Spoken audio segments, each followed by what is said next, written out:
Okay, so hello and welcome. My name is Katie Tremulous, and today I have the pleasure of speaking with Darrall Lucas from Lucas Notary Services. So thank you so much for coming on. Thank you for having me. Of course. So we have known each other through social media for years now. We've worked together, we've done mixers together. So I wanted to have you on to talk a little bit about your journey as a remote online notary and then also your best advice for someone that is working currently at a 9 to 5. Okay. Yeah, tell me a little bit about your business, why you first started, how long you've been in business. Surprisingly enough, I actually got into the business through the 9 to 5. So the 9 to 5 came to me and said, "Hey, would you be interested in getting your notary license?" I was like, sure. I've never heard of this term. I've never used a notary in my life at that time, but looked into it, got into it. Luckily, they covered it. But then, of course, wanted to do online notarizations and loan signings. I took it a little bit further, and now I've been doing this for about 2.5 years, and Mhm. been loving it ever since. Okay. And so for that, what made you get into remote online notarization? Because obviously, I think that it's the general progression of, okay, I found out how to do in person, and then it's almost like a gateway where you figure out, oh, this is available too. So how'd you get into that? So, surprisingly enough, a lot of us who are in this industry, I fell into Mark Wills. So I Okay. learned signing that way. But then I kept doing more and more research on organizations. I kept seeing people talking about remote online organization. I was like, oh my, it basically seems like the same thing. It's just all technology. Came across you when you were with Blue back in the day, but now I kept seeing it more. Kept seeing a couple other people out. One of my mentors was like, dude, like you need to just jump into it. They're like, especially if you're doing the 9 to 5, you're not gonna really have that much time to do in person, or there's not gonna be as much there. They're like, go run and you can just do it while you're on break, or you can do it while you're dead at work. I'm like, yeah, it's true. I was like, let me look into it. And now that I've done that, like that's just my bread and butter. Yeah. I've probably done in person now in about a month. But Ron is just, yeah, Ron's life. I'm sorry. I know. I obviously think the same thing because that is what I love the most. But one of the things that I do want to highlight is that for you, it's nice because if there is a client that does need you and let's say it is slow at work, how do you handle that? Yeah, so luckily, I love my 9 to 5. Yeah, I do. I want to get out of it, of course. But the 9 to 5 that I have is with the state. Most of us who work for the state, I'll say it, we're there for our benefits. So we know what pays the greatest, but our benefits is what keeps us there for 30 Mhm. plus years. But luckily, my position with them is so flexible that, I take care of whatever I need to take care of first thing. And then if I have downtime, I'm squeezing in any of my marketing, any of my session calls during that time on lunch breaks if I even take a lunch break. So I just make it work. And it gets taxing. Yeah. 'Cause, yeah, you're still working a 40-hour job. Then you're working your business, which is like another 40, 50, 60 hours at times. You're working anywhere from a 60 to 80-hour week. But over time, you adapt and get, Yeah, yeah. And I did also, oh, sorry. it's not, oh, you wake up and you're going to do it. Like, there's days where I'm like, days it's like, all right, let's keep going. Yeah, I do. I'm glad that you said that because I think that sometimes people think that it's just like rainbows and sunshine for when you're doing this. And I'm like, no, even the best of us, because I would think of you as a seasoned, really good notary. But even the best of us, I'm like, all right, let's just figure something else out because that was a train wreck. That is normal. Even if you're 2.5 or 3 years in, it's like, Even 2.5 years, like when I first started, like I can still hear my mentors in the back of my head now. Like my two who pushed me, like I looked and I was like, I don't know if I'm gonna do it. Like I was only maybe 2 months in, maybe 3 months in. And I yeah, was like, yeah, I think this just isn't gonna work. I'm gonna get out. And they kept saying, dude, no, just stay the course, just trust me, give it a year, give it a year. I'm like, all right. Kept going. And then when I hit that like first plateau where I had like my first good month and I'm like seeing everything starting to come in and bills are getting paid and it's like, all right, like the business is not slowly paying for itself. I was like, all right, like now I'm here. I look at like that was like only 6 months. I started my business in March. So that was like 6 months. I was like, all right. Then I did my first full year, 2024. Awesome. 2025 is just it was like a roller coaster again, but it's just I look back, I'm like, man, like I'm happy I stayed. I'm like, I was like, I can't believe I talked to myself about quitting. I What was I thinking? Yeah. So if there's anyone out there that's, I don't know if this is for me or I just need to give up, like there is a good amount of time where you're like, all right, this is not working. I do need to give up and figure out something else. But once you push through it, I think that it's so rewarding both for the flexibility and the freedom and then also getting to pay your bills. Give yourself a strong 6 months to at least a year. And then after a year, if you're feeling that same way, maybe. But most businesses, you need at least 2, 3 years before you can really figure out. Don't, I'll tell you, like, yeah, like, I hate saying this word is a market saturated. Yes and no. Like, it can be to a certain extent, but it's also not because you just, to me and Katie can say this, hey, like, we don't think the market's saturated because we've been in the game for XYZ amount of years. We know what we need to do. Somebody coming in new, you could say it's saturated, but at the same time, it's really not. If you put yourself out there, the business is there. You just have to go after it. Yeah, like I'm going to, later on this week, I'm going to a networking event with a lot of different types of industries, which is usually what I like to target. But I can say with a very high degree of certainty that I'm going to be the only notary that's going to be there. And It, it's like, surprising. We typically always are. Yeah, there might be title agents and realtors and XYZ, but okay, but those people don't have a notary. yeah, Those people are going to XYZ people to get other notaries. If you're that only notary in the room, you're working that entire room. yep, That 30, 40 plus clients of we need a notary, well, Katie's the only one there. That's 30, 40 clients you just booked. It's yeah. awesome. Yeah. And that's the other thing is that if you start working with, and I'm sorry, I know this wasn't on what we were going to talk about, but that's the other thing is that when you start working with, let's say, a referral partner. So if it's not like a title company, but someone else that works with title companies and they're like, Katie's the best. You need to use her. She's hands down. I'm like, that's so much easier than me cold calling them and being like, "Hey, can I be your remote online notary?" But if you have someone that's standing there and is use this girl or Darrell is the best, it's so much easier. Like to tie it back to the 9 to 5, like, okay, do I have my directs? Do I have certain sign services I still work with? Yeah, like I'm not gonna knock at SS. SSs are still, hey, till this day, some of my SS are my main ones paying my bills. Sign services, I love you, just know that. My title companies are like my main ones. They're like, Darrell, hey, we know you're at work, but can you get this? It's like, yeah, can we work the client though? Can we make this time work? And sometimes, most of the time, it's not pushback. Sometimes these are the type of title companies that they only want you. They're gonna work around your schedule. Yeah. Daryl's booked 9 to 5. Hey, at 5:30, we got to book this client. It's a good thing too, but at the same time, it's like knowing that I have my network that's like, all right, if I can't cover, it's like, all right, hey, like I'm not able to, but it's like I can send you to Katie. Katie's another great notary that I trust that's in my circle. She'll take care of you. So it's like having my networking partners does help, but at the same time, it's like knowing that I have some clients are like, hey, like we're gonna work around your time. It's even better. Yeah. Because sometimes I get people who are like, all right, this is a perfect question to ask you. I get people that are like, I only work a 9 to 5. I don't really have that much time frame in between. Do you get a lot of weekends and after five notarization requests? I can say not as much as I used to. It still comes in, but it also you have to understand that not everybody's gonna be available Monday through Friday, 9 to 5. Yeah. Like those people who, like, for instance, myself, like if somebody was like, "Hey, let's go know or something today." Luckily, I had this today off, but typically I'm still booked. I'm still doing something during this time, so I might have to get somebody at 6. I might have to get somebody at 7. And there's still a handful of clients that do need weekend notarizations, that do need after-hour notarizations. It's out there. It's just you got to make sure you're offering it and mentioning it. And The and schedule of Monday through Friday, 9 to 5. yeah.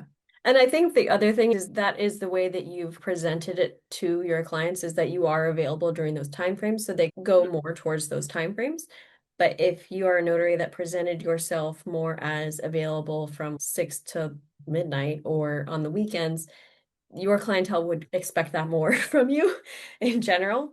Still So other things out there too. Not even if I'm not getting calls. Like I know people who same boat as me doing 9 to 5s. They're still running their business and they maybe still work on. They work for the on-call platforms, and it keeps you. There's various ways you can go in the industry that all fall under the umbrella. Ron, in person. God, I'm blanking already. pasties, Apostilles, thank you. uh-huh. Um, Fingerprinting, Princeton. The picture one, I can't even remember the name of that now. court reporting. Oh, yes, that's another one. But Quan, you're Pass gonna passport pictures? no. Oh, permit. I know what you're talking about. Field inspections. Field inspections. Yeah. Yes. You said quant, and I was like, okay, field inspections. Quan, if you're watching this, I'm sorry. You're gonna kill me for getting the name of it. But yes, Oh, field inspections. For instance, Quan, great notary, yeah. great online. But Quan's bread and butter, field inspections. Gene Snyder, shout out to Gene, fingerprinting. So there's so many different avenues that you can go that you don't always have to do notarization. Yes, I want to delve out, but I just love Ron. Ron Mhm. just that's been my baby since I've started. Katie pushed me on that too, but I haven't looked back. I'll push Ron on everybody. It's no, this is gonna change your life. It's wrong on me though. You shout out to my mentors Keisha and Grisel. They both push it on me too, but everybody's there like for the route that you're in, that you're still working a job that we know you want to get out of, go Ron. It's so much easier and convenient. And for me, it's just more money saving and Yeah. time. Yeah. That was like one of the main reasons why I was like, this is a automatic, like this makes so much more sense than doing in person because I was just talking to a title officer earlier and she was like, you don't do in person? I was like, it's for me printing out all of the documents and then finding a place to like finding the place is so terrifying to me. And she's, but it's so much like I think that it's easier than remote. And I was like, I will fight you on this because it's not easier. I would much rather sit at my desk and click a few, obviously it's harder, but I want to sit at my desk, click a few buttons and then be done with it. I'm your client, I'm signing your client literally the same day. I'm getting you the Yeah. same day. You're not having to wait on a possible FedEx, possible UPS, possible USPS. Oh, Hmm. package. You're Yeah. getting virtual scans literally the same day. Yeah. And so the other thing that I wanted to go into is the revenue. So if you are fine with sharing it, because I think that sometimes people think, oh, all of these limiting beliefs of I can't do it because X, Y, Z. Are you fine with going into revenue, like maybe your best month or whatever you feel comfortable with? I'm not gonna say I'm a six-figure notary. Yes, there's six-figure notaries out there. You can be a Ron and make six figures. Hmm. Okay, it's possible. You just stop putting the time on that through. Okay, like yes, there's a particular person who pushes it, but it is true. It is possible. My best month, if I recall, was about 2,500. Okay. Which is Probably. So good on top of a 9 to 5. That's really, a typical month is anywhere from 1,000 to 2 grand. Like, mind you, again, this is part time, but mhm. if I really wanted to go full time, could I see myself making 4,000, 5,000 a month, or if not more? Yeah, I could. But at the same time, working a full time job, doing this part time, still being a dad, taking care Yeah. of a baby, being a parent and doing this, yes, it's hard, but it is possible. You just gotta figure it out. You guys have to raising a kid takes a village. Like Yes. that, I've realized it is hard. I know Katie can attest to this. Yes. It is hard, but I'm happy I have, as a lot of my other notary cousins will say, my notary cousins that help me out in witness or will take some of my signings when I need them to. Oh, Yeah, the other thing is that having the community has always been such a good pillar of my business is okay, if I do have something that does come up because my little is having a meltdown and I can't do it and but yeah, it is important. And then that's the other thing is that sometimes when people are like, "Oh, can you make six figures?" It's yes, it is significantly harder than what you would probably expect, but at the same time, like there are other benefits of just adding this on as a side hustle where it's like you're not going to flinch at the brace bill for later on when your kids need braces, or if you want to sign them up for karate or something like that. Like that type of freedom is worth it to even start doing it on the side or doing it part-time. Like I'd rather do this than watch Netflix. So it's what I look at it is like every 2 weeks, I know I have a check, right? yeah. Like everybody knows you get paid every 2 weeks or every right. So like every 2 weeks, it's like, all right, boom, I know my paycheck's coming from the state. That's great. That's gonna cover basically majority of all the bills Yeah. or the main ones. But having this extra little bit of side hustle money, that's extra money to put towards bills, or I could take and flip and put into investing or however I want to play with my money. Yeah. It's just knowing it's nice knowing I have that security or rainy day fund, however you want to call Yeah. Yeah, it really does make a big difference as far as, I don't know, just that comfort where it's okay, I can generate my own income if I really need to. You got to learn the skill, and then if you need to increase it, then you can. So I think that there's a certain amount of confidence where it's okay, yeah, I can do this. So the other question is for your, what is the highest amount of notarizations that you've done in one day? So that's the next thing I had a feeling you were gonna ask me. Yeah. So I want to say my craziest day I think was like 5 or 6 in a day. Yes, it takes time to get there. It is freaking taxing. Like I can because some sessions like today, if I was signing Katie, I know signing with Katie, she knows the process. I can probably be in and out 5, 10 minutes. Yeah. Other clients, sometimes not so tech savvy or have technical difficulties, name it. That sign you in your head said, all right, this is gonna be easy 15 minutes. That 15 minutes just turned into an hour. Or that 15 minutes turned into 2 hours. So it's like you're already pushing yourself back. Take time. 5 or 6 was a little taxing, still doing the 9 to 5, but Yeah. I got done. Like that was definitely a day where I was like, wow. I can't believe I did this, but it was like a relief. It was I know my limits a little bit. Maybe not 5 or 6 in one shot, but Mm. during that time, I'll say it was end of month. It's like you know you're in for a roller coaster that week. Yeah, I know. Sometimes I'm like, all right, I just have to put my head down and get all of these done. And then once I'm done, I remember I had one where it was like a lot of different notarizations all at one time, but because they kept coming in.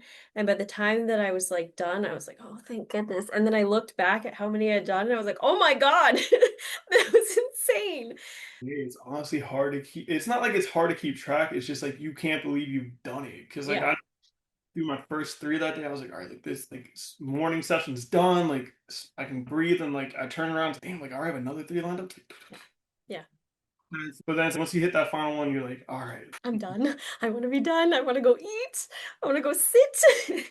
So, one of the other cool things is that for our signers, they can be pretty much anywhere. And then sometimes you get some very interesting types of interactions with the online notarizations. So, I always like to ask, what is your craziest story or what is your craziest session?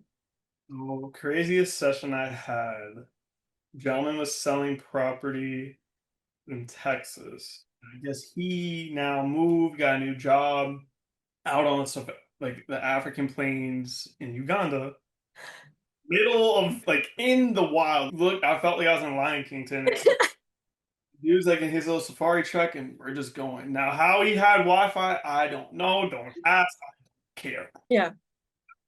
That was the main thing. But just seeing like being able to explore the world on organization was like cool. Like I'm out in the middle and this dude's like showing me like, hey, if you look like out far into the distance, like you can see this and this. I'm like, what the? I'm like, if this is your everyday life, like you're just sitting on a safari truck and you're just going around doing this. I was like, dude, that's the life. I'm like, that's like you retired and you're basically living Lion King every day.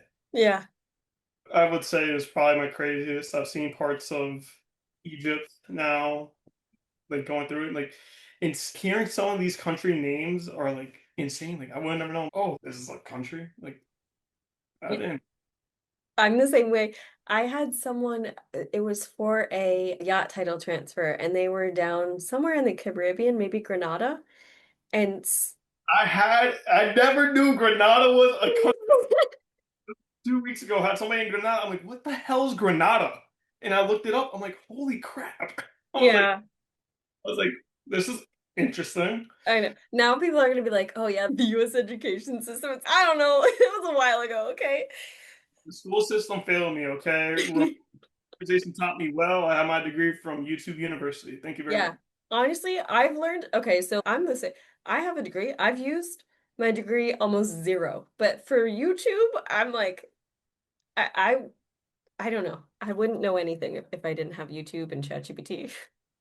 So we your high school and then you can go to YouTube. You. Yeah. Yeah, but it was funny because for the yacht title transfer down in Granada, the client was like, "Oh yeah, if you go," I was like, "Where are you?" Because it looked really picturesque in the background. And he was like, "Oh yeah, if you go over here, go to this restaurant and over here." And I'm like, "I'm okay. I don't know that I will be there, but I appreciate the hospitality." Like clients who have told me, "Oh yeah, whenever you get time, you should come over to this." I'm like, "Yeah," because I'm easily gonna just get up and go to the summer home in Italy or go to your Yeah. summer home here. I would love to. I don't got money and time like that. I had a signing where I had asked Maria. to do as a witness for me, Maria from Firma Signings. Yeah, yeah, yeah. You have to be specific. Yes, yes. Okay, yes. I see that. So we were on a call with a mother and a daughter, and they were over in Italy, and she was like, "Have you guys been over to Italy?" And I was like, I've never been." And she was like, "You guys should come, like, stay at our house." I'm like, "Okay, thank you." No, I like it. I also really like working with international clients. I'm sure you do too. It's, Yeah. the So. stories are crazy and it's interesting. At times, it does get hard, like trying to remember the time differences. I can say that's one challenge. Like when you're thinking, like, oh yeah, it's gonna be eight. Like I'm gonna be signing them at 8 o'clock, and you're like, crap. Like actually, that's 8 o'clock their time. That's like maybe 1 or 2 o'clock in the morning my time. Yeah, you're like half asleep. Yeah. I've done it. I've done it where I'll tell people that I'm 24/7 and they're like, "Yeah, okay." And I was like, "No, I'm 24/7. If you are going to do a loan signing with me and it's 3 o'clock in the morning my time, I will do an alarm. I will get up, I will do the notarization, send it out and be done and go to sleep." I would need at least six. Like, all right, 2:15, 2:30, 2:45. Yeah. Yeah. But okay, so I did want to thank you so much for coming on with me. Tell me about how people can contact you. Tell me about your how to contact you to work with you too. Just, how So do we find you? work with me, reach out to me directly, call, text 772-529-4848. Find me on Instagram, Lucas Notary Services LLC _DDL. I'm anywhere and everywhere. You can just find me on Facebook, Instagram, Google my business, or just call me directly. Reach out to me directly. Don't just text me like you know me though. Please just be not Yeah. the other day saying, "Hey," it's like, "Hi." It's like, how did you find me though? Who are you? Yeah. I sometimes get that where I'll have because I just use my phone for everything, but I'll just have people that are really like, I need a notarization, blah, blah, blah, blah. I'm like, okay, this is a business call. You need a notary. Like, because otherwise they'll just go into, hey, I have a power of attorney and blah, blah. And I'm like, okay, this is business. Yeah. So I just always like a Also, little bit of an yes, introduction. like when I get a call because it's like, I don't know, is this a personal call or is this a business call? Yeah. Like, Yeah. I'm not saying don't call me, don't text me. Yeah, do it. Some sort of introduction. Like, introduce yourself, please. Yeah. It just helps us. Yeah. Our brains are fried. Please help. Katie texting me, I can expect it with Katie because I know how she texts me. But if it's just you're random walking off the street and you're texting me like, "Hey, bro, what's up?" I'm not gonna assume that's business. I'm gonna Yeah. assume that you're just a random person who possibly found my number and just started texting me like you know me. Yeah, yeah. Okay, I wanted to thank you so much for coming on my YouTube, and I appreciate you. And I will go ahead and stop this call.